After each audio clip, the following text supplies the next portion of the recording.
OK. Bon samedi tout le monde! Bon samedi. Donc, je pense que comme à chaque semaine, j'ai toujours un moment où je me dis, on choisit un sujet avec Vince, puis je me dis, hey, on n'aura jamais assez de stock pour parler pendant une heure. C'est tout le temps ça. Finalement, on touche une idée, puis là, ça explose. Finalement, je me rends compte. C'est le contraire. Je me dis, oh non, on ne serait jamais capable de parler de tout ça en une heure. Fait que cette semaine, c'est une semaine comme ça, parce qu'on a commencé, on avait annoncé la semaine passée qu'on allait parler des tables basses. Ouais.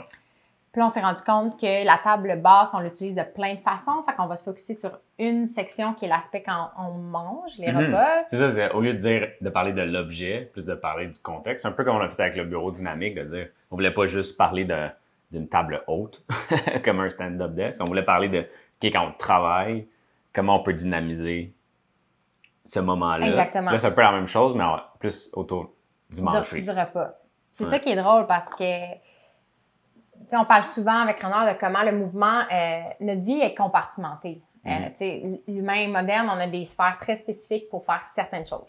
Donc, on va, il y a un bureau physique, un espace où on va travailler, il y a l'espace où les enfants vont à l'école, dans la maison, un espace pour manger, un espace pour travailler. Tout est compartimenté. On bouge au gym, on bouge au parc peut-être. Fait que quand on a cette vision-là que bouger, c'est de l'exercice, c'est dans certains lieux, puis dans certains contextes très spécifiques, quand tu penses à comment bouger en mangeant, il n'y a rien qui vient à l'esprit parce que tu te dis, ben là, je ne veux pas manger debout en faisant du jogging. En courant. Oui, non, c'est ça. Manger la soupe en courant, ça ne marche pas trop. Mais ça, je pense que c'est une vision très exercice cardiovasculaire des années 80-90 qu'il faut brûler des calories. Puis là, de se dire, qu'est-ce que je peux faire? Ah, ingénieux, tu préfères du jogging. Puis là, tu te mets un smoothie dans un camelback, puis tu vois que ta baille. C'est la seule option que je fais. C'est vrai. Mais là, on s'est rendu compte, en fait, que il y a des micro-mouvements qu'on ne fait plus. On en parle vraiment, vraiment souvent aussi. Et ça inclut certains mouvements quand on mange. Puis encore une fois, quand on pense que manger, c'est avec une fourchette assis à une table haute sur une chaise, quand on a cette perspective-là, c'est vrai que les mouvements sont limités, mais quand on se met à voir ce qui se fait ailleurs dans le monde, ça devient vraiment encore un terrain de jeu pour repenser nos habitudes. Fait, un exemple super concret qu'on peut commencer.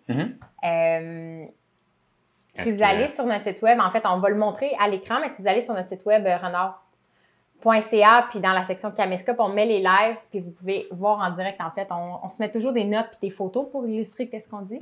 Puis on publie cette page-là avant le live à chaque fois, donc vous y avez accès. Le lien est en bas de l'écran. Donc, mais qu'est-ce que ceci, Marc-Claude?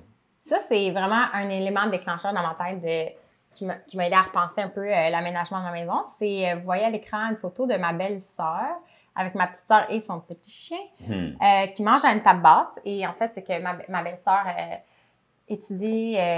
travaillait au Japon pendant 1 an. Elle est animatrice, elle faisait des dessins animés. En tout cas, c'est fascinant. Puis, il y a certaines habitudes qu'elle a aimées là-bas qu'elle a repris ici. Ramener ici, si on veut. Comme manger sur une table basse. Puis quand j'ai vu ça, j'ai fait « Ah, c'est vrai, c'est tellement... » Puis c'est le fun. Tu sais, il y a quelque chose de différent. Quelque chose de très... Moi, j'ai trouvé comme convivial. Le chien était à notre hauteur. Il y a des gens qui aimeraient... ça dépend du chien. Vraiment pas ça, mais ce chien-là ne vole pas la bouffe dans les assiettes. Il y a demande. Mais il y a demande. Il se met à côté de toi, il faut le cul, puis il veut de la bouffe. Mais... Puis là, fait que ça n'a pas été long. J'ai vu ça, j'ai fait, c'est vraiment trop cool. Mais au lieu de jeter du mobilier puis d'en racheter d'autres, j'ai juste coupé les pattes de ma table. Simplement. Je pense que j'ai mis des photos juste en bas.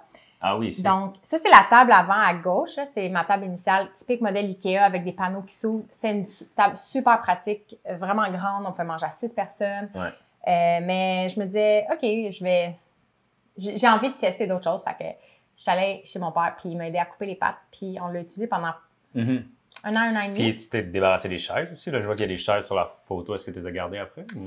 Non, effectivement. J'ai amené les chaises à la friperie. J'en ai gardé une pendant un certain temps à mon bureau de travail. Puis pendant ma maîtrise, ça, on en parle dans le bureau dynamique, mais pendant ma maîtrise, j'ai acheté un banc à la place. J'ai remplacé la chaise par le banc. Puis j'ai adoré aussi parce que je pouvais travailler assise en indien, je pouvais allonger mes jambes sur le côté. Puis c'est là que j'ai réalisé que c'était plus le fun puis dynamique parce que quand on écrit un mémoire, on passe des heures et des heures devant l'ordinateur. Fait que ça a amené que, c'est ça. Fait que rédiger mon mémoire, remplacé par un banc, ça fait que les chaises ont comme... ont progressé vers la porte, puis ont été mises ailleurs. Je comprends.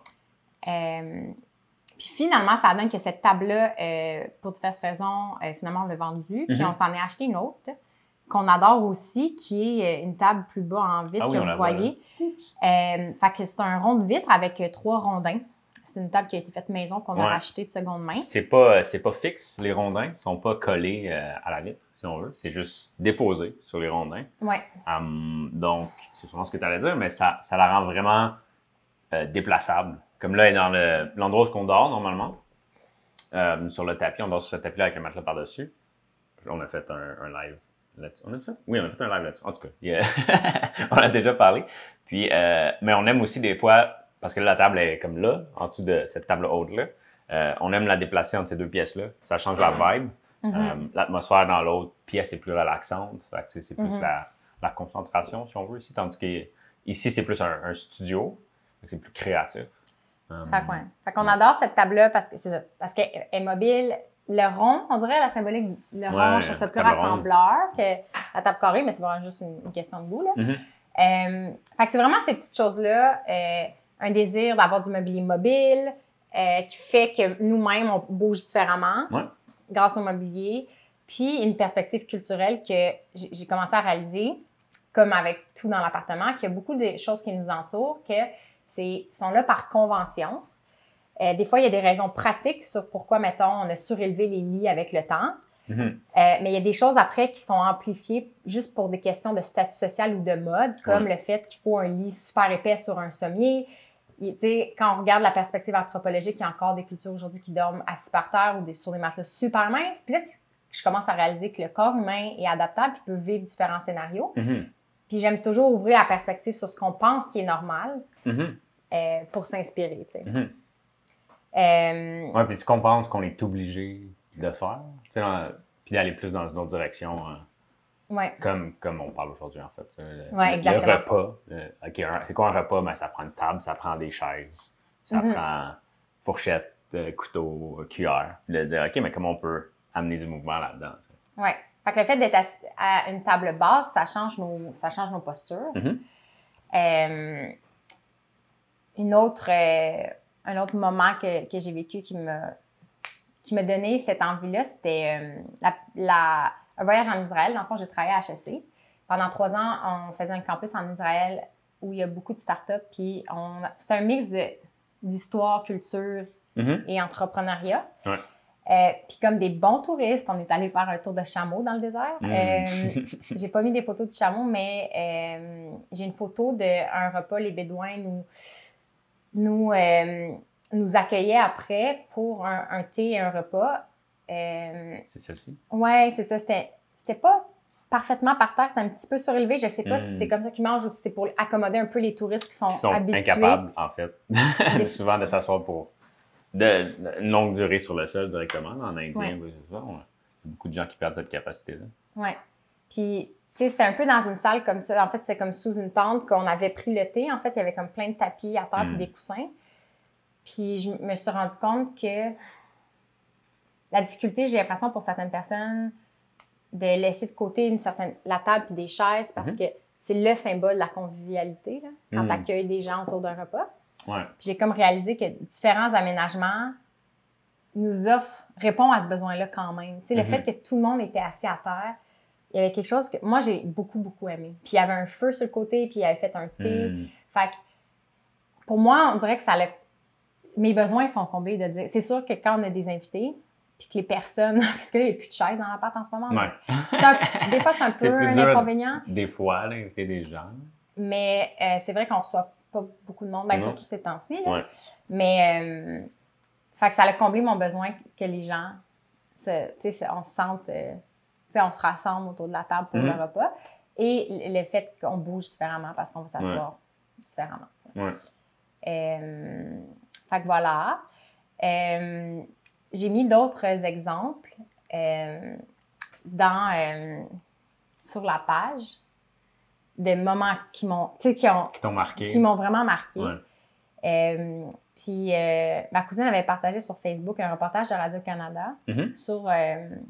c'est des Inuits en prison qui se font offrir comme en cadeau. Il y a un programme spécial où ils ont accès à la nourriture traditionnelle qu'ils mangent. Fait qu'il y a un homme qui ramène de la nourriture traditionnelle. Je pense que c'est du gras de beluga puis de la viande de phoque crue. Mais en tout cas, de la viande crue puis du gras. Mais ce qui est vraiment... Moi, ce qui m'a marqué dans le reportage, puis on le voit plus bas, c'est que le repas est pris tout le monde ensemble, avec la nourriture au centre, mais sur le sol. Fait que j'ai mis le lien, en fait, vous pouvez regarder le reportage. C'est une vidéo, c'est ça? Ouais. Moi, ça m'a beaucoup touchée parce qu'il y avait l'aspect spirituel. Il amenait pas juste la nourriture, mais il amenait 2 aînés, comme, qui représentent un peu la sagesse. C'était un moment vraiment communautaire, touchant. Puis, encore une fois, j'ai fait « Ah, OK, les Japonais mangent sur une table basse », qui m'a beaucoup inspirée. Mais il y a aussi des peuples qui mangent à terre. Carrément à terre. Ouais. Carrément à terre. Ce que j'aurais pas pensé. Puis en naviguant sur Pinterest, comme je le fais souvent, je suis tombée sur un article, en fait, qui montrait plein d'images de peuples. Dans ce cas-là, je pense que c'était des musulmans. Puis c'était une série un reportage photo sur comment les musulmans brisent le jeûne à différents endroits dans le monde. Puis moi, j'adore ce genre de photos-là. C'est des familles avec une photo du repas qu'ils mangent. Puis énormément des photos, vous allez voir, vous pouvez voir, c'est des gens assis au sol. Comme là, tu en as mis quelques-unes. J'en ai mis, j'ai oublié de le dire, mais de le noter dans l'article, mais ça, c'est, si je me rappelle bien, c'est une famille d'Indonésie. Donc, on voit, sont sur une petite couverte par terre. Exactement. C'est ça aussi, tu sais, on a tendance à... J'imagine que le réflexe de commencer à manger sur des tables, puis à monter, puis à éloigner du sol, c'était sûrement en lien avec la propreté, puis les animaux, tu sais, je sais pas trop, mais là, en ce moment, on vit dans des environnements qui sont quand même excessivement propres. C'est le sol, en ce moment, dans les maisons, comme ici, est plus propre que bien des sols sur lesquels les humains ont mangé avant. Fait que c'est comme, ça ramène cette idée-là de comme, j'ai pas besoin comment dire, de rendre mon repas full propre en le montant de sol. C'est déjà propre partout. Fait que, en tout cas. Fait que là, on voit justement les personnes qui mangent sur une petite couverte, puis on voit même leur repas. Ouais, ce qui est aussi le fun pour cool. Les foodies, c'est quand même un article fun de voir ce que les gens mangent. Ouais.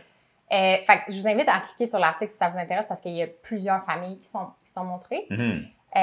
Puis moi, j'adore découvrir des choses comme ça puis me dire, OK, ce qu'on considère normal ici, c'est un exemple parmi tant d'autres de comment l'humain vit dans le monde. Puis de se donner la permission de vivre autrement, même si il y a des conventions sociales fortes qui nous disent que le plancher est sale, tu peux pas manger sur le plancher. Mais encore, quoi que ça dépend des contextes, tu sais, l'idée de faire un pique-nique au parc, c'est tellement le summum du... Tu sais, avec des amis, la fin de semaine, on va aller faire un pique-nique, c'est spécial, c'est le fun. Puis j'ai réalisé qu'on pouvait se donner la permission de faire ça souvent à la maison, puis on a commencé à le faire, en fait. Oui, c'est vrai. Il y a des moments où on mange sur la table, puis d'autres moments où on a juste mis une couverte à terre à l'intérieur, puis on s'est fait un pique-nique à la maison. Ou même, tu sais, sur les balcons. On habite à Montréal au 2e étage, puis on a un tout petit balcon en avant. Pas de place pour une table, mais on a un gros rondin, puis ça, je pense que tu as mis des images de ça. Ouais. Mais on a un gros rondin, puis on se fait des pique-niques sur le balcon en avant. Ouais. C'est cool, là.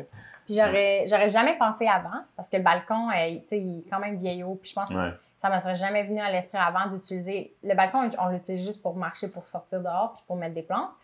Mais là, on avait un tapis un peu en trop, puis j'allais le donner, mais finalement, je l'ai plié en deux, puis je l'ai mis sur la mini parcelle de balcon qu'on a. Ouais.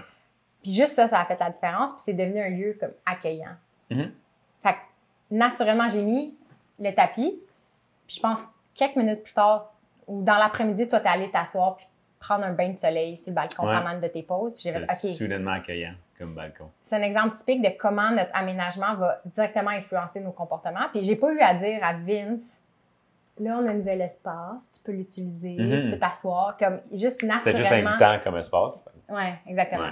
Puis après, on a racheté le rondin qui nous sert un peu de symbole de table, là, parce qu'on pourrait manger directement sur le tapis, mais comme le rondin sert de table, ce qui est quand même intéressant. Ouais. Fait que ça, c'est des exemples de choses qui m'ont beaucoup inspirée. L'exploration n'est pas encore terminée, dans le sens que manger assis par terre ou sur une table basse implique que nos positions sont différentes. Ouais.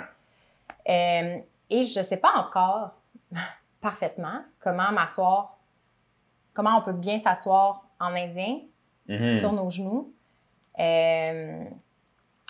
Puis là, il y a une autre position, en tout cas, j'ai trouvé plus loin. C'est encore en exploration.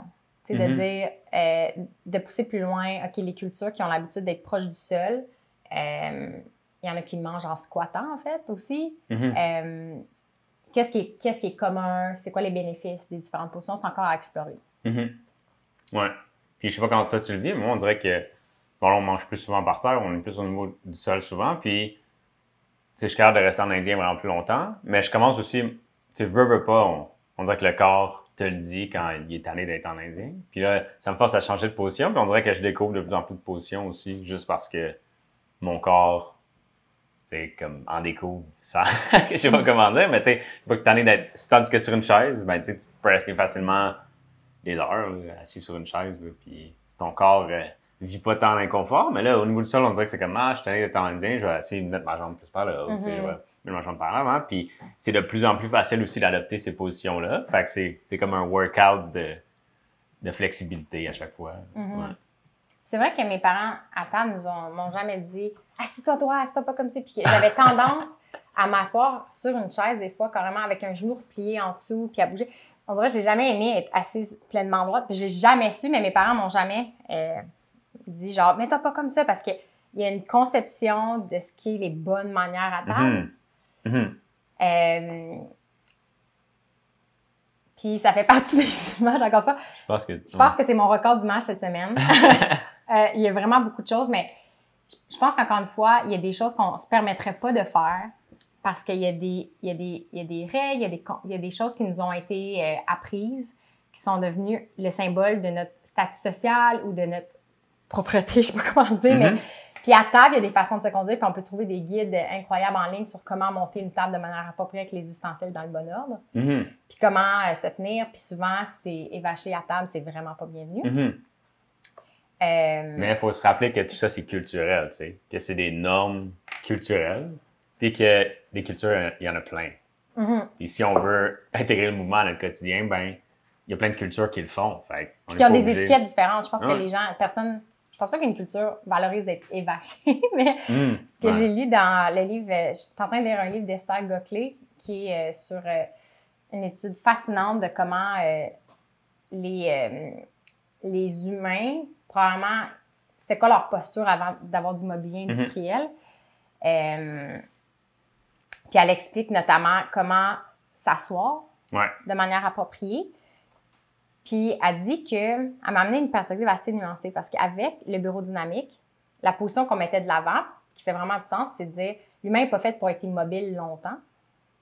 Fait qu'avec Vincent Mandeville au podcast, on explorait comme différentes façons de bouger, varier ses positions pour que le corps soit toujours amené à changer ses positions.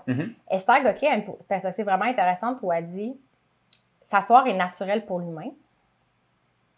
C'est comment on s'assoit qui est inapproprié puis qui finit par créer des tensions, nous affaiblir puis éventuellement va mener à des maux de dos. Fait qu'elle montre comment s'asseoir de manière appropriée sur une chaise classique. Fait que moi, j'adore sa vision. La solution, c'est qu'elle adresse la chaise classique. Elle n'explique pas nécessairement comment s'asseoir sans chaise. Comme, elle parle pas, à moins que je me trompe, elle me sent qu'elle parle pas du squat dans son livre, elle parle pas de d'autres positions assises. Ce que j'ai trouvé quand même intriguant, je pense qu'elle se dit dans un milieu conventionnel, je veux juste montrer aux gens comment s'asseoir de manière plus appropriée, ce qui est déjà un bon pas à mes yeux. Fait que là, quand je faisais des recherches sur comment les gens s'assoient pour manger, tu te rends compte que, tu sais, les Japonais aussi ont une certaine étiquette, là. Ce sont pas, tu sais, toutes les cultures, quand on regarde comment manger avec ses mains, il y a des choses qui sont aussi appropriées dans les autres cultures, puis tu peux pas faire n'importe quoi. C'est quand même intéressant, c'est ça, de voir les différentes façons de faire. Puis justement, pour revenir à comment je suis quand même reconnaissante que mes parents m'aient pas inculqué ça de genre redresse-toi. Esther Goclé, elle souligne que justement, on a des problèmes de posture dans la culture, puis on va souvent dire reste droit, fait que les gens vont avoir tendance à surélever la poitrine, puis à arquer le dos, puis cet arc-là constant dans la colonne est pas nécessairement mieux parce que ça va créer des tensions ailleurs. La colonne est supposée être droite. Puis ça, j'ai trouvé ça quand même fascinant parce que moi aussi, c'est un réflexe que j'ai. Les gens à dire ils vont lever le menton un petit peu, ils vont courber le dos. Puis à long terme, ça aussi, ça crée des problèmes versus si t'es comme ça. C'est comme l'opposé, en fait. Être comme ça, puis c'est pas mieux être comme ça, tu sais. Ouais. La colonne est soit comme ça, soit... fait qu'il faut juste qu'elle soit droite. Donc. Ouais. Fait que j'ai réalisé cette semaine que je savais pas c'était quoi une bonne posture, en fait. Parce que moi aussi, genre, quand j'ai tendance à me dire, je vais me faire ça de même. Fait que là, je me dis, tu sais, même si je peux être assis en indien, j'imagine que je peux avoir le dos tout proche. Fait qu'il faut que je trouve encore. Puis là, on en parle souvent, fait qu'on est vraiment plus conscient. Moi, ça arrive souvent dans la journée que je suis comme, ou comme, je regarde les gens qui marchent, je suis comme, ils trouvent pas cheval avant, ou comme, puis sans juger, là, mais comme, on dirait que ça nous saute d'en face parce qu'on lit ça, on lit beaucoup là-dessus en ce moment. Puis, ouais.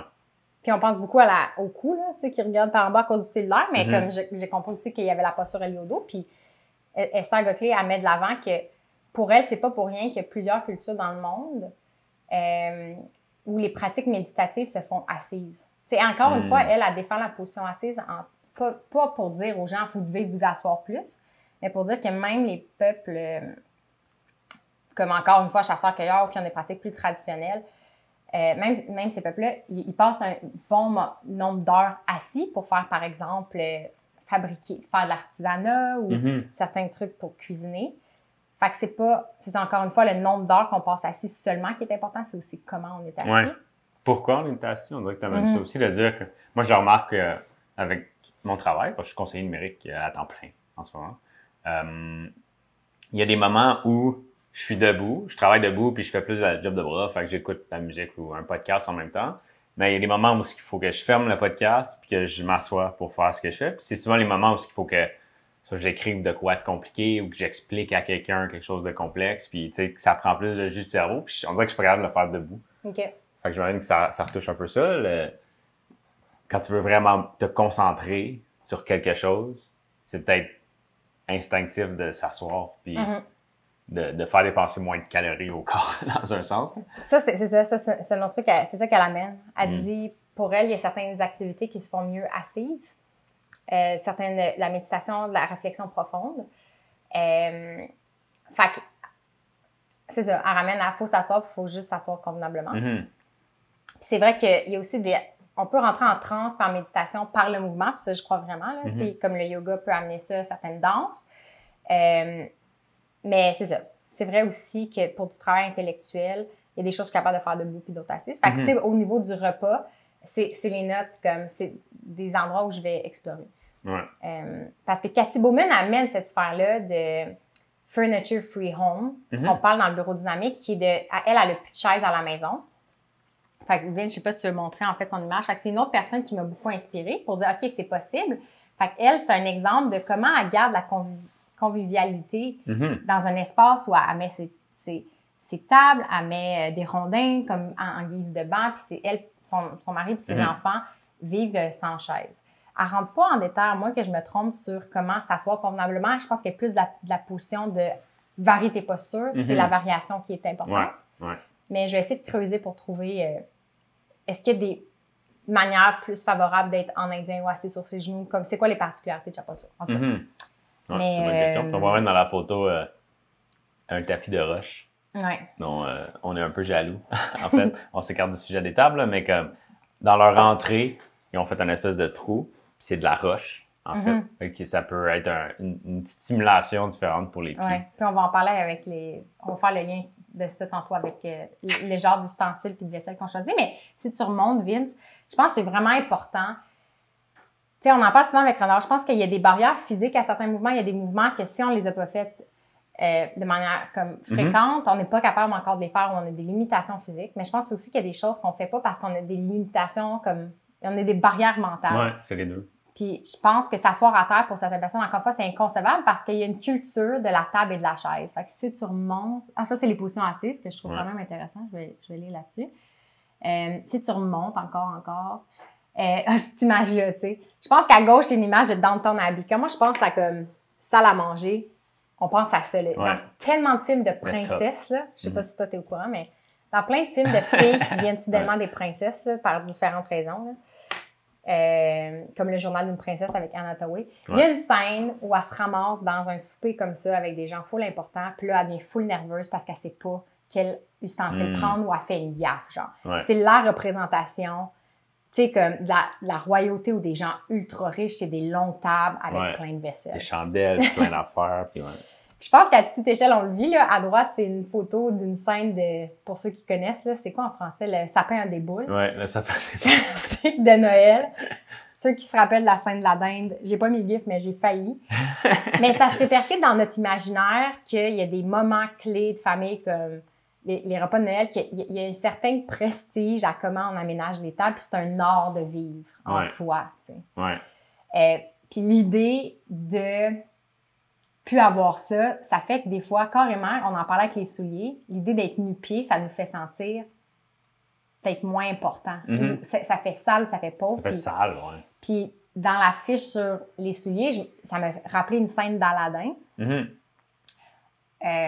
La version française québécoise, je ne sais pas si vous en rappelez,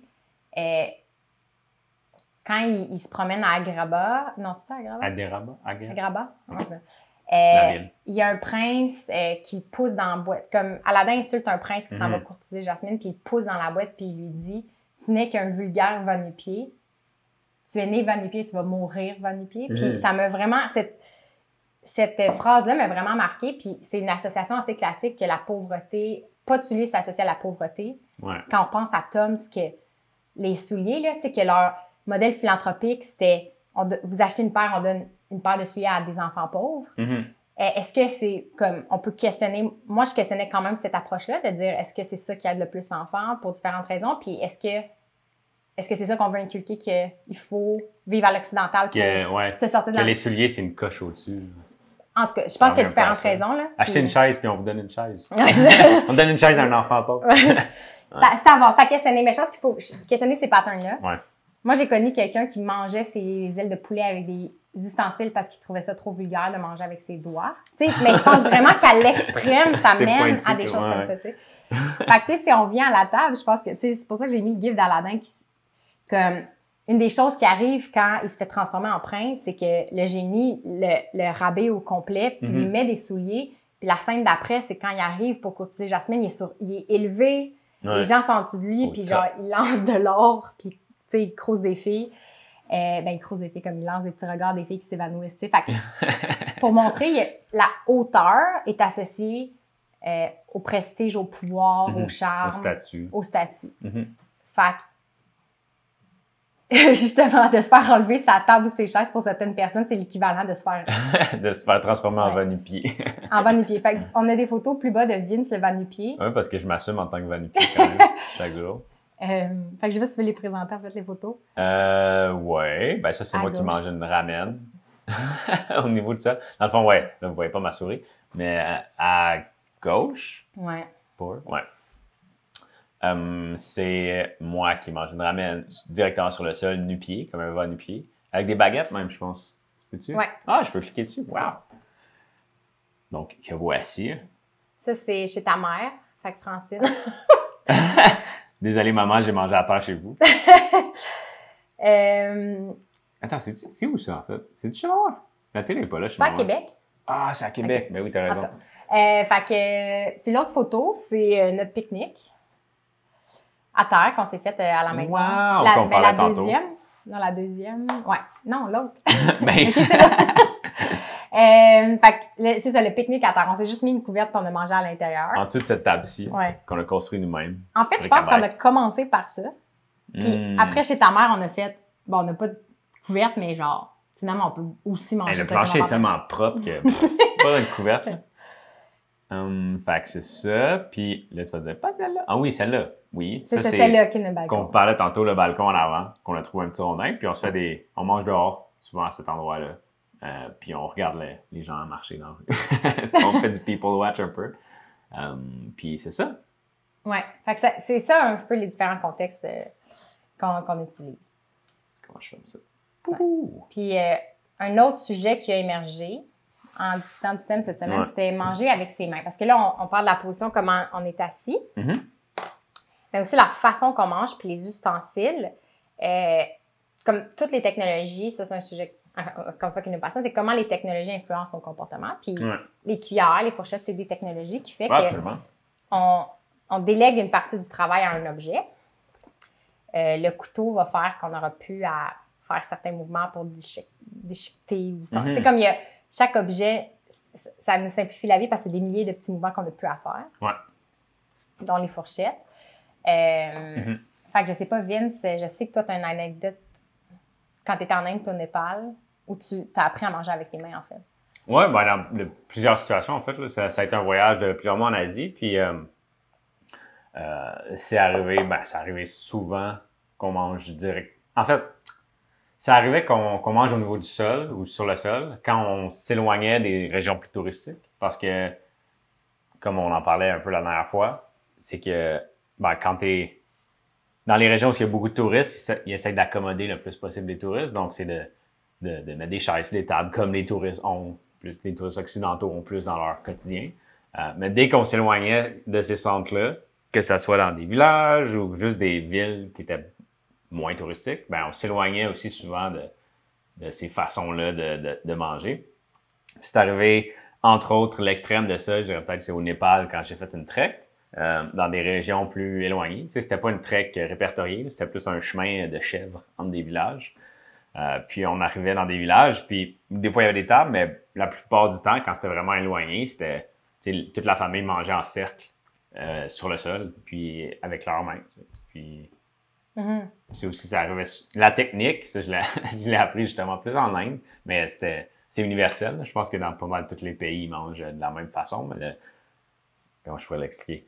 Tu fais des petits tas. De riz. Tu fais des petits tas. Parce que c'est souvent une base de riz avec les C'est repas. beaucoup de curry. On met des fois, ils vont le faire aussi avec un pain, un chapati ou un naan. Puis, des fois, ils vont prendre le naan, ils vont prendre leur petit tas de curry puis ils vont le manger. Des fois, c'est directement avec les mains aussi. Fait que c'est vraiment, t'isoles de la bouffe, tu fais un petit tas, tu le ramasses comme ça, puis tu le pousses comme ça avec ton pouce pour le manger. Fait que, imagine que... Attends, je prends un raisin. Parce que c'est pas tes doigts que tu mets tout dans ta bouche. Non, tu fais pas genre... Ce qu'on fait. Quand t'arrives en tant que touriste, là, ça coule, genre. les premières fois que tu manges, t'es comme... tu sais pas trop, mais il y a vraiment une technique... Ou tu fais la cuillère, là, comme... Tu sais, ça finit un peu comme ça, puis tu pousses dans ta bouche, puis ça glisse, puis c'est pas un raisin, ça glisse quand c'est du curry. Ça fait que tes doigts sont pratiquement pas sales, là. Ça fait vraiment comme une cuillère avec quelque chose qui pousse dans la cuillère. Fait qu'il y a une technique pour ça. Puis, qu'on soit en Inde, au Népal, on se prenait dans la région, puis c'était pas universel. Puis je pense que tu as mis des exemples de pays, je pense, plus du Moyen-Orient, puis on a l'air aussi de manger comme ça. Oui, moi, j'ai pas... Je suis allée en Inde, mais je suis allée dans une place très touristique, fait que j'ai pas eu à... Il y avait des ustensiles partout. Ça accommodait beaucoup. Mais à Montréal, il y a un restaurant éthiopien. Je pense qu'il y en a quelques-uns. J'étais allée à un de ceux-là. Et c'est des espèces de galettes. Je ne sais pas c'est quel céréale qui est utilisé, mais c'est des espèces de galettes. Sont un peu comme, j'allais dire gouis, ils sont comme un peu... Goui-goui. Pas caoutchouteux, mais ils ne sont pas sec-sec. C'est pas comme un chapati. C'est légèrement... Ça ressemble plus à une crêpe qu'à un pain. OK. Puis c'est comme une grosse assiette. Puis il me semble, si je me rappelle bien, que les choses sont servies sur cette espèce de pain-là, mais t'en as aussi sur ces crêpes-là, puis t'en as aussi sur le côté qui te servent. Il y a une technique, encore une fois, puis vous pouvez trouver des vidéos YouTube de ça, sur comment prendre un bout de crêpe-pain. Crêpe-pain. Comment ça s'appelle?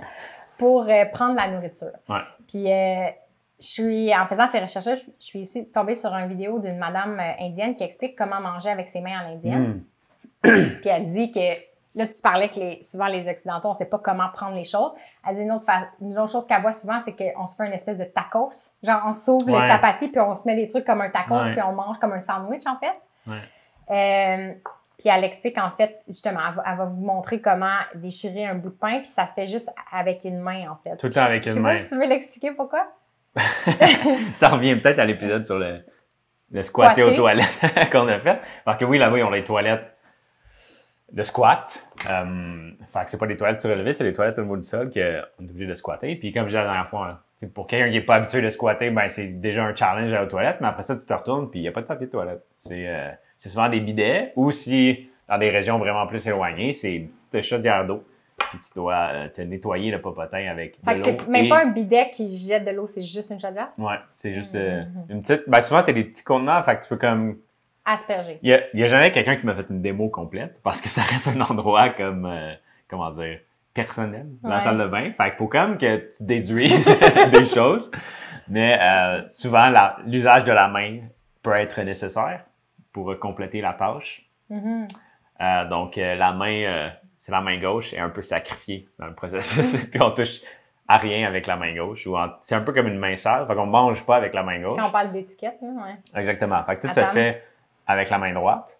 Puis si vous allez dans justement des régions plus éloignées puis vous commencez à manger avec votre main gauche, vous allez vous faire regarder bizarre parce que c'est comme manger avec ses mains dans un restaurant ici. Comme les gens font comme, oh, on n'est pas supposé faire ça. Mais là-bas, c'est manger avec sa main gauche. Donc, ouais, c'est de découper, tu sais, tu découpes ton chapati tout d'une main, tu apprends des techniques pour comme tout faire d'une main, puis c'est ça, c'est pour ça. C'est ça qui est fascinant, c'est que la technique, la dame dans la vidéo, elle l'explique que justement, ta main, à la fin, n'est pas toute sale, pleine de bouffe. Encore une fois, c'est juste qu'on a c'est juste une pratique différente, mais il y a des valeurs humaines qui restent similaires. Il y a une certaine étiquette, il y a une certaine façon d'être propre, mais on n'a juste pas la même définition de ce qui est acceptable ou pas. Là, là il y a Jean-Gab qui dit que, en plus, quand on mange par terre, c'est le fun parce qu'il y a des protéines qui s'ajoutent à travers les fourmis qui viennent manger notre repas. Alors, on n'a pas de fourmis dans l'appart encore. Mais c'est vrai que notre... c'est vrai que c'est entre autres pour ça, j'imagine que les tables ont été surélevées initialement, qu'on a voulu éloigner le sol de l'espace où on mange parce qu'il devait y avoir des insectes, il devait y avoir des animaux, je sais pas trop, mais c'est un peu comme pour le lit. Il y a un aspect propreté puis un aspect, comment dire, isoler l'espace, parce que soit on dort, soit on mange. Puis c'est ça, puis à un moment donné, ça flippe. Les souliers, c'est ça qui m'a fasciné de lire sur l'histoire du soulier. Les premiers souliers, comme de notre évolution, on a marché nu-pied, là. On est des animaux. Les humains sont des animaux, on l'oublie souvent. Là. Puis éventuellement, les premiers souliers, ça ressemble à souvent des petites...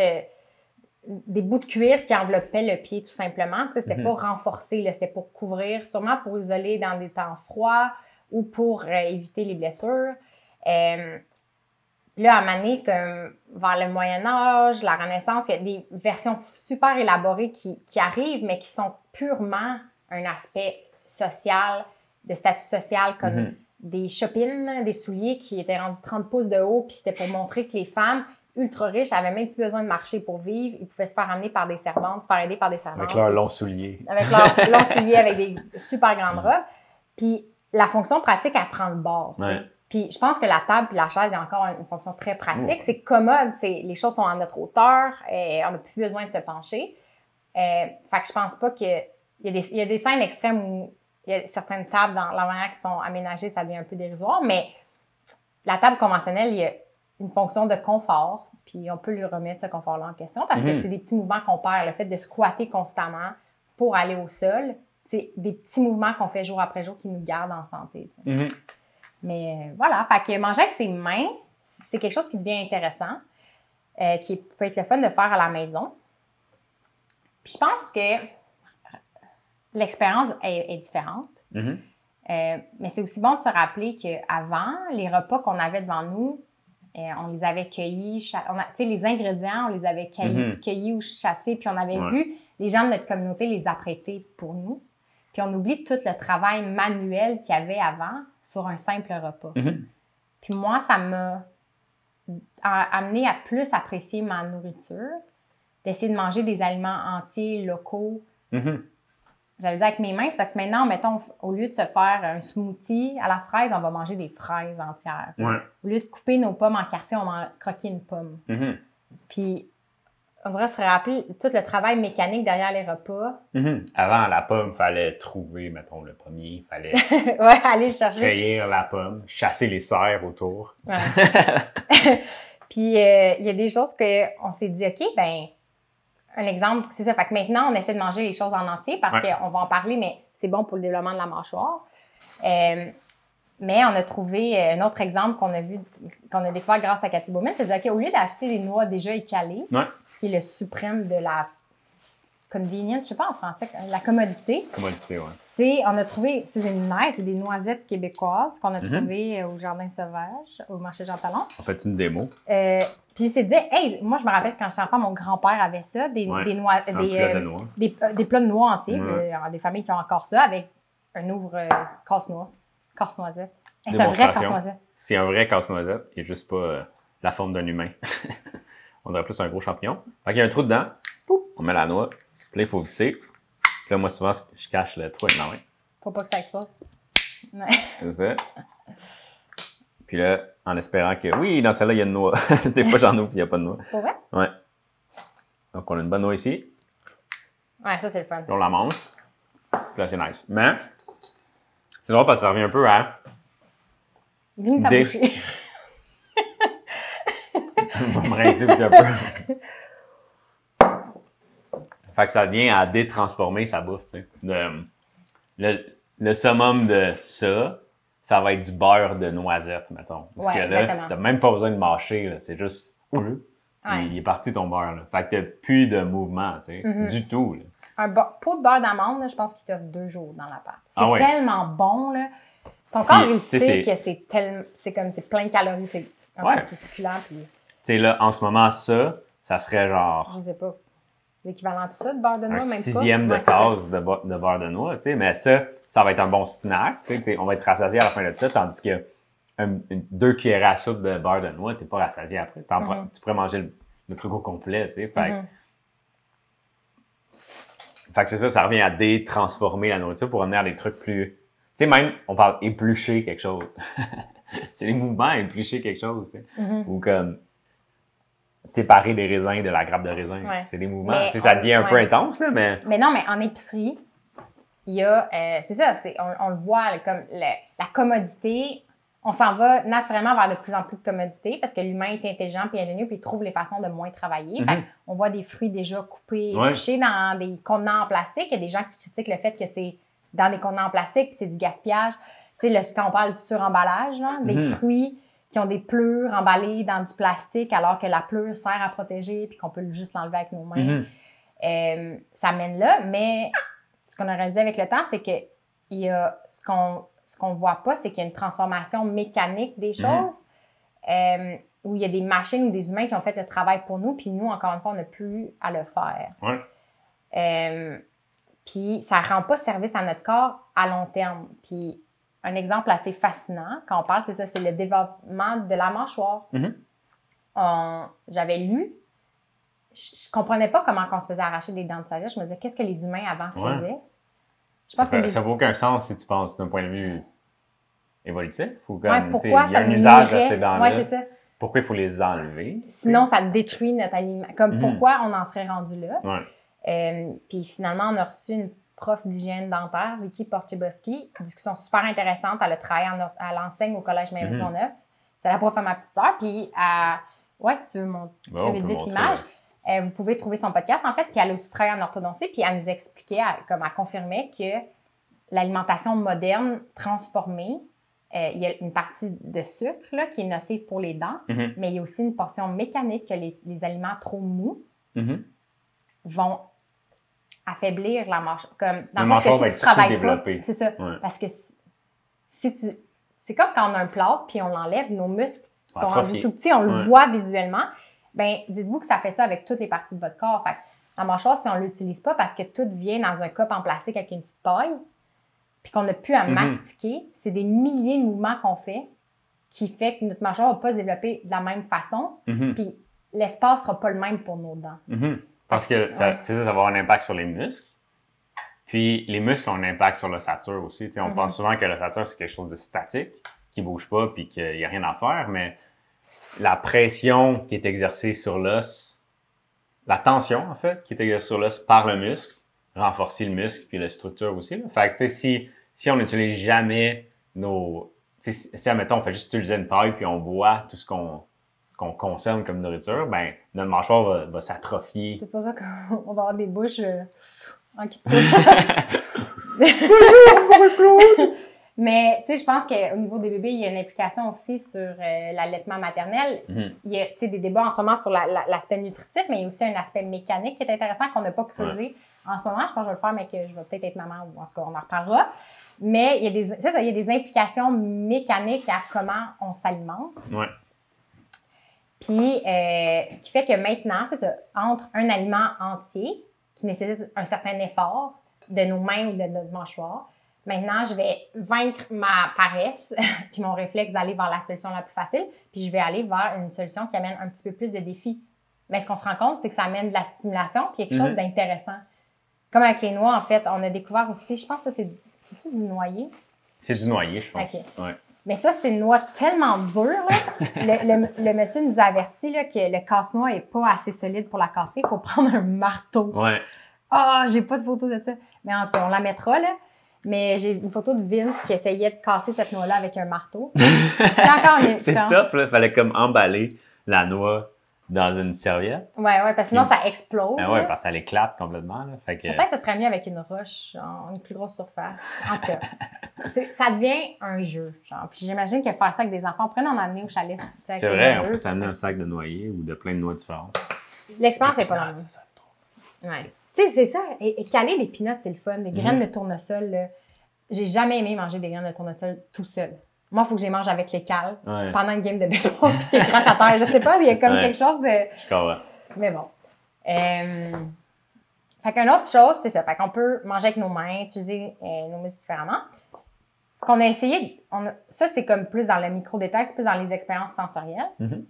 Mais on s'est rendu compte qu'il y a certaines vaisselles qu'on aime plus parce qu'il y a une histoire associée à l'objet, parce qu'il y a des textures différentes, parce qu'il y a des expériences différentes, encore une fois. Ouais.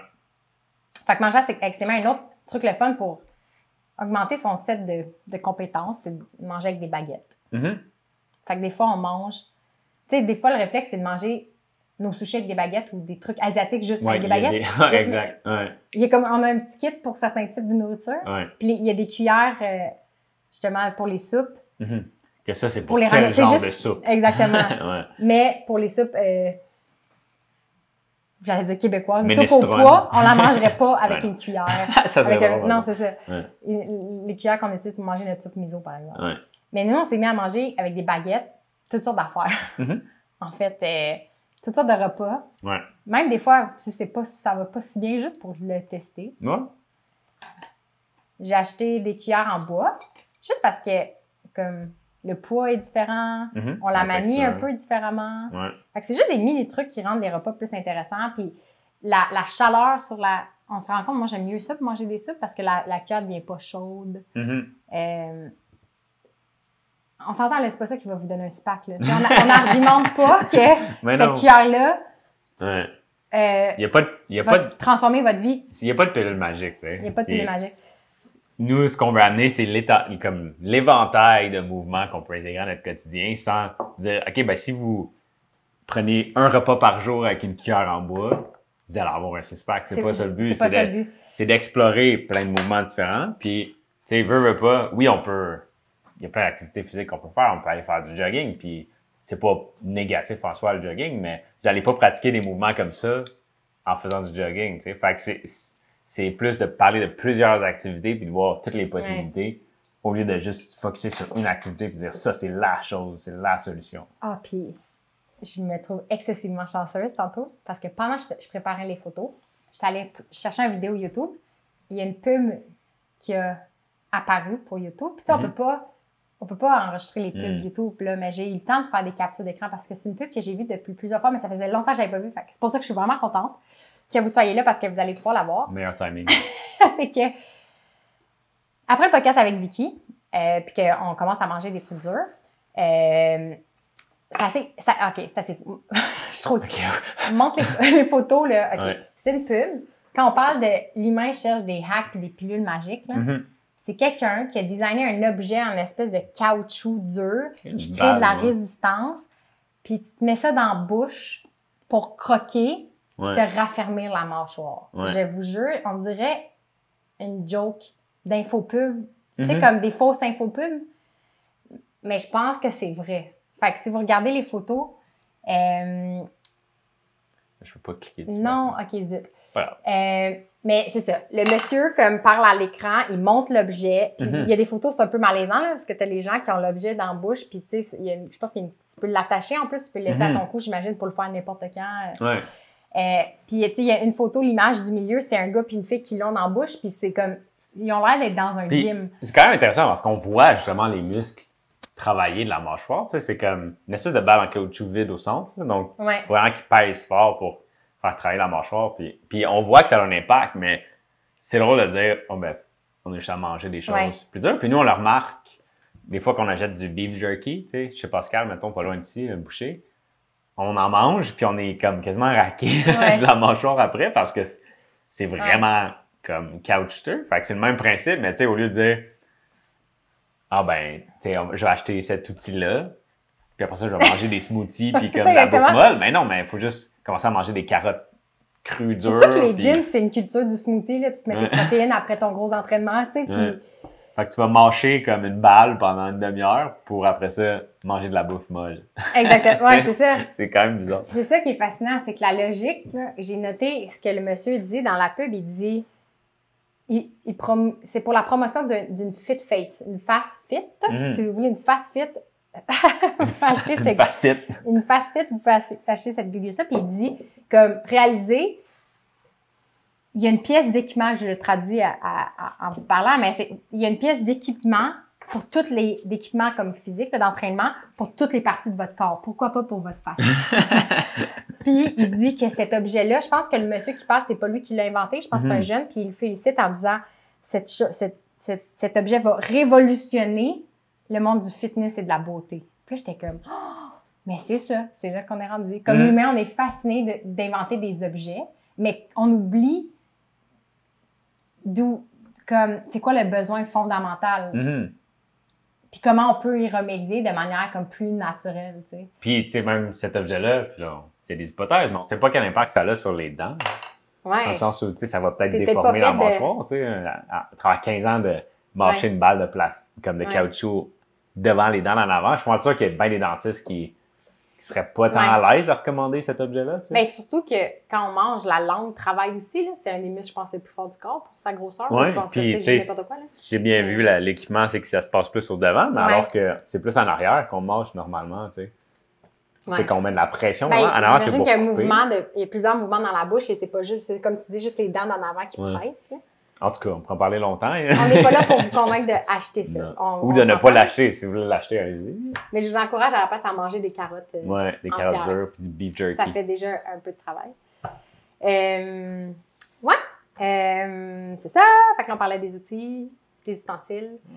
Fait qu'on joue avec les ustensiles. On essaie de jouer avec les ustensiles. On essaie aussi de jouer avec la vaisselle qu'on utilise. On s'est rendu compte de ça grâce à l'artiste céramiste Émilie Coquille.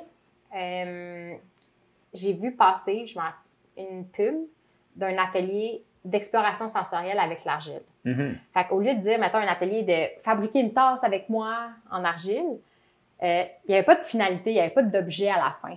C'était plus de juste s'amuser avec l'argile. Puis j'ai fait, ça c'est intéressant, de penser à comment, au ressenti, c'est pas juste à le résultat de ce qu'on va créer, mais comme vraiment l'expérience avec les mains.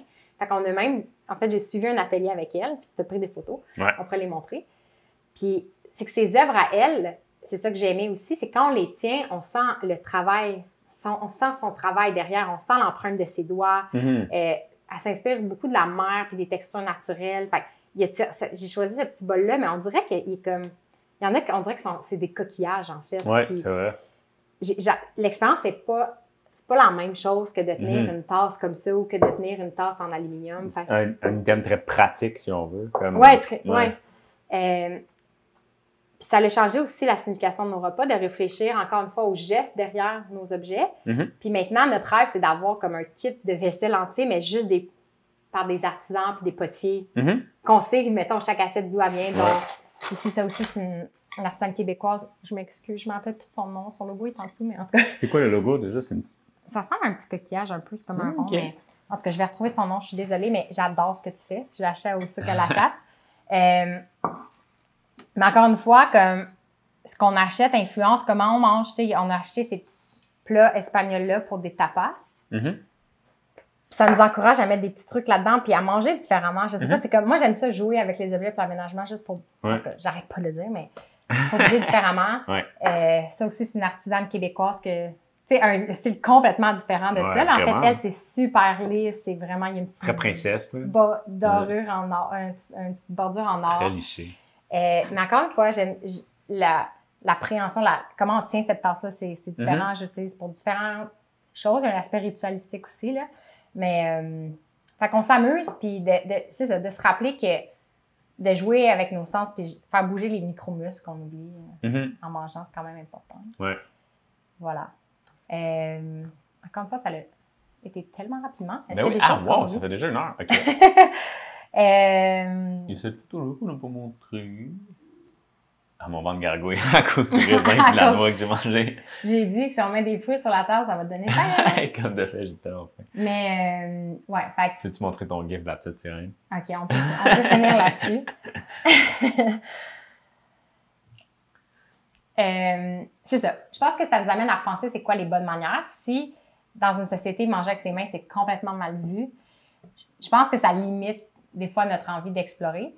Mais une scène, moi, que j'ai toujours aimée comme petite fille, c'était... Je sais pas pourquoi je suis sur les gifs de Disney ces temps-ci, mais la petite sirène, elle s'est fait un coffre, comme une grotte au trésor quand elle habite sous l'eau, puis elle a trouvé une fourchette, puis elle sait pas à quoi ça sert. Puis il y a un goéland qui lui enseigne que c'est pour se peigner les cheveux. Fait que quand elle arrive justement à la classique scène d'une fille qui va devenir une princesse à une table pendant un repas sophistiqué, elle voit la fourchette, puis son réflexe, c'est de se peigner les cheveux avec la table. C'est un peigne.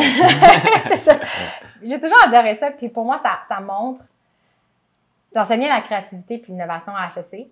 Puis une façon d'être créatif, c'est de se rendre compte de comment on voit le monde, de comment les cadres mentaux, les schémas mentaux qu'on a par rapport à l'univers, puis à les questionner. Ouais. Puis un terme qu'on utilisait, c'était « faut briser la fixité cognitive ». C'est quand tu penses qu'un objet ou une situation, ça veut dire une seule chose ou certaines choses, puis de voir les choses différemment. Puis comme avec les meubles, tu sais, aujourd'hui, on a une table, c'est pour faire X choses, une chaise, c'est pour s'asseoir, un lit, c'est pour se coucher. Bien, nous, on essaie que notre mobilier ait plusieurs fonctions. Fait qu'on a un cube, puis le cube va nous servir pour s'asseoir, va nous servir de banc pour monter, va nous servir de petite table. Fait que c'est plus un objet qui a juste une fonction, comme la chaise. Puis, pour moi, c'est l'exemple classique. Là, le gif joue en boucle, mais l'exemple classique d'un objet très anodin, très commun, qu'on ne met jamais en question, qui est la fourchette. Ouais. Que sous un autre regard, ça devient en fait similaire à un peigne. Puis, c'est tellement anodin comme exemple, mais pour moi, c'est ça. C'est de regarder notre quotidien avec un autre œil. Ouais. Puis d'utiliser les choses différemment, de trouver des alternatives. Oui, puis c'est pas juste de déconstruire les choses nécessairement, mais c'est de voir, tu sais, parce que là, mettons une tasse comme ça, c'est comme ça parce que ça a été, comment dire, normalisé, puis c'est ça la nouvelle norme. Puis c'est pas juste de dire, OK, on veut déstructurer tout ça, mais c'est de dire, OK, mais comment on peut aller voir c'est quoi les normes ailleurs, puis construire un peu notre propre norme, tu sais. Fait que c'est pas juste d'aller dans la direction opposée, de dire comment il faut tout déconstruire, puis commencer à boire des cafés dans des bols, puis comme, non, c'est pas ça le but, tu sais. Le but, c'est d'harmoniser les choses, mais en allant puiser dans tout le savoir humain au lieu de juste puiser dans notre culture à nous. Puis, j'ai l'idée en vous parlant, mais je me laisse la note d'essayer de comprendre c'est quoi la différence mécanique entre boire, parce que là, de ce que je comprends, il y a une différence entre boire dans une paille versus boire dans un verre. C'est quoi la différence entre boire dans un contenant puis boire avec ses mains? Parce que ça aussi, c'est quelque chose qu'on oublie. Là, l'eau est accessible autour de nous, puis c'est toujours accessible à la hauteur de nos mains. Tu sais, on n'a plus... Mais avant, l'eau, c'est ça, c'est au sol, il faut que tu squattes pour aller la chercher, ou peut-être si tu as l'intelligence de te mettre dans une chute, mais je sais pas si... En tout cas, il n'y en a pas tant que ça, des chutes non plus. Fait que l'eau, avant, on squattait pour aller la prendre, puis c'est avec nos mains, ou je sais pas si l'humain, comme les animaux buvaient avec la face dans l'eau, c'est à explorer. C'est le genre de truc que j'aime explorer. Mais de dire, c'est quoi la différence mécanique entre... Je veux pas prendre de le prendre avec une tasse. C'est quand même intéressant. Ben oui, c'est une bonne question. Je vais essayer de le comprendre. Comment les singes boivent? Ben, c'est ça. Quand on se pose des questions de même, on a des réponses vraiment fascinantes. Parce que pour le lit, je voulais comprendre comment l'humain préhistorique dormait. Puis je suis tombée sur des études sur les chimpanzés. Puis j'ai appris qu'il y a des espèces de singes, dont les orang-outans, les chimpanzés, qui se construisent des nids en hauteur. Puis c'est super ingénieux. Ils ont une façon de le tresser que c'est flexible, confortable, mais ça protège. C'est avec du feuillage, si je me souviens avec bien, du feuillage mais puis des branches, puis ils vont chercher un certain type d'arbre. Souvent, comme il y a un des arbres qui est plus populaire, même s'il y en a moins dans la forêt parce que ses branches sont plus solides. Tu sais, qu'il y a plein de facteurs, là. C'est juste fascinant. Puis il y en a, c'est ça, qui vont essayer d'étudier les singes, justement, pour voir comme qu'est-ce qui pourrait faire du sens pour l'histoire de l'humain aussi. Puis on va dire, c'est quoi le meilleur matelas? C'est-à-dire, OK, mais c'est quoi dormir? C'est quoi dormir? C'est quoi un espace fait pour dormir, tu sais? Parce que moi, je pensais que les singes dormaient à terre, en fait. Là. Mais il y en a, c'est ça, qui dorment à terre, puis il y en a qui dorment en hauteur. Fait que ça amène des questions comme qu'est-ce qui fait que l'homme serait venu vivre au sol, en fait? Puis il essaie de trouver, en fait, c'est ça, la science, elle essaie de trouver tous les petits maillons qui créent une plus grande histoire, là, puis il essaie de voir qu'est-ce qui explique, ce serait quoi les avantages de dormir au sol si il y a des singes qui dorment en hauteur puis que ça te protège de certains... C'est quoi les avantages de dormir en hauteur ou à terre? C'est comme, en tout cas... On pourrait en parler. Mais c'est vrai, je me laisse la note pour répondre à la question « Comment boivent les singes? » Comment boivent les singes? Ça va être dans les notes, sûrement. Les notes du live. Il y a plein de liens, plein de lectures intéressantes que Marc-Claude a rajoutées aussi dans ces notes-là. Donc, vous pouvez y aller sur renard.ca/live. Ça va être le premier... Mais en fait, il faut aller dans Bouger en mangeant, qui est le titre du live actuel. Puis c'est ça. Sinon, on se voit la semaine prochaine. Samedi. Je l'ai mis la question. Comment boivent les singes? À ce moment, tu n'arrêtes pas de gargouiller. Fait qu'on va mettre fin à ça. Merci d'avoir écouté. Merci à Jean-Gab qui a laissé un commentaire aussi. Mais si tu es gaucher, pas le choix. Donc, quand on parlait de s'essuyer avec la main gauche aux toilettes, je pense que par défaut, tout le monde est droitier là-bas. À cause de ça. Tu penses? C'est une bonne question. Fait que Jean-Gab, ça veut dire qu'il faut que tu t'essuies avec ta main gauche. Tu as une bonne dextérité de la gauche. Tu vas être vraiment bon pour t'essuyer, mais pas de temps pour manger. Il mange développe la mobilité de ta main droite. Mais bon, si vous arrivez là, il va falloir retourner un petit peu en arrière dans l'épisode pour comprendre de quoi on parle. Mais bon samedi, puis on se voit la semaine prochaine. Bye tout le monde!